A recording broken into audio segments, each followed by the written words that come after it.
Hey guys, I want to answer a question for you that I get all the time, and that is it worth doing a teacher training in 2021? Given the fact that there is still a global pandemic that doesn't seem to want to go away, and so much in our lives is so unsure, is it worth investing in something that potentially won't be able to earn you money for a number of months, maybe even years? Before I get into my opinions on this, I do want to let you know I am 100% biased. I do personally have online teacher trainings in both pre and postnatal yoga, as well as fertility yoga teacher trainings. So I do want you to know that when you're listening to this information, because I want you to make sure that you make a decision that is right for you, and not just because I have a vested interest in people doing teacher trainings. So if you're considering a teacher training in 2021, I think there are a few things to consider.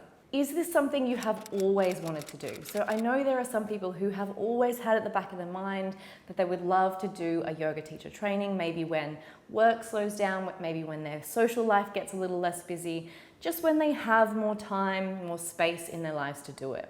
So if that's you, if it's something you've always wanted to do, then perhaps this time in your life where maybe you're in lockdown is giving you that opportunity that you've been waiting for. If it's something that you've always been interested in, perhaps you've been practicing for many years, and this is a path that you've always wanted to follow, maybe this is the perfect opportunity for you to finally dive into some extra study while you have that extra time.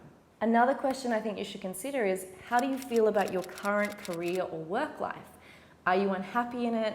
Do you feel fulfilled? And this is not to say that yoga teaching is going to be the answer to that. If you're unfulfilled, if you hate your career, I'm not going to say that yoga teaching is it for you. But sometimes the journey that we go through in a yoga teacher training, the transformation that happens to ourselves personally, can really change our perspective on the things that we already have. But I do think it's helpful to consider what you currently do and don't like in your current career before you dive into something completely new. Like, what is it about your current role that you don't like? Is it that you're currently working split shifts and you don't have all your work in one long time block? Which, if that's the case, then I don't know that in-person yoga teaching is something that you're going to enjoy, because it tends to be shifts all over the place. Of course, there are some exceptions to people who work in this industry. If you own a studio, for instance, you might not be teaching classes all over the place, or if you're working more in an online manner like I am, you might not be doing that many in-person classes. But I think it's worth sitting down, thinking about what your current career is. What is it that you don't like? What is it you're looking more for? And does that match up with yoga teaching and what yoga teaching is actually like? The next question I think you should think about if you're considering doing a yoga teacher training this year is, will this course add to your employability or perhaps add to your earning prospects?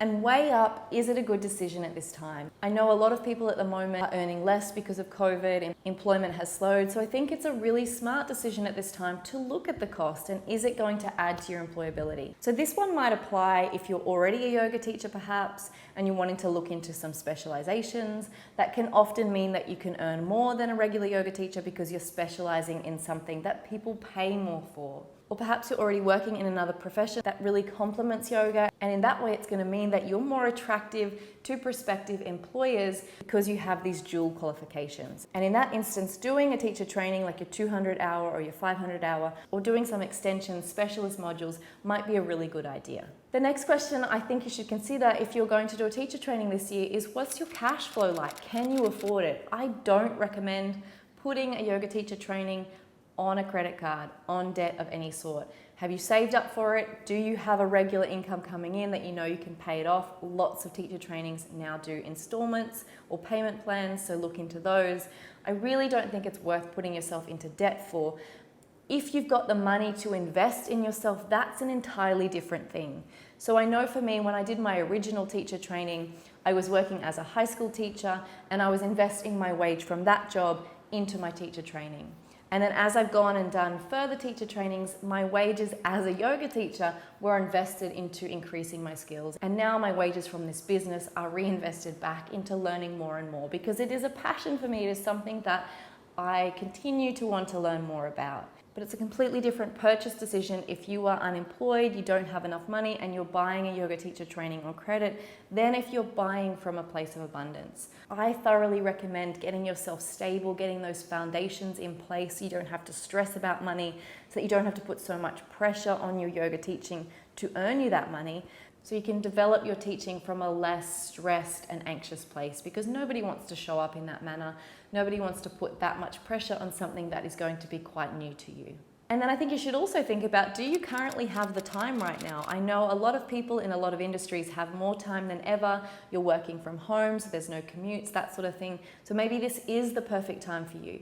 But then there are other people in other industries whose business has boomed and who have more work than ever, especially those who are working in hospitals or medical centers and things like that. So you need to work out what's currently right for your time of life. You might have less time because you've got kids at home with you, and then in that instance, it might not be the perfect time for you to be doing it.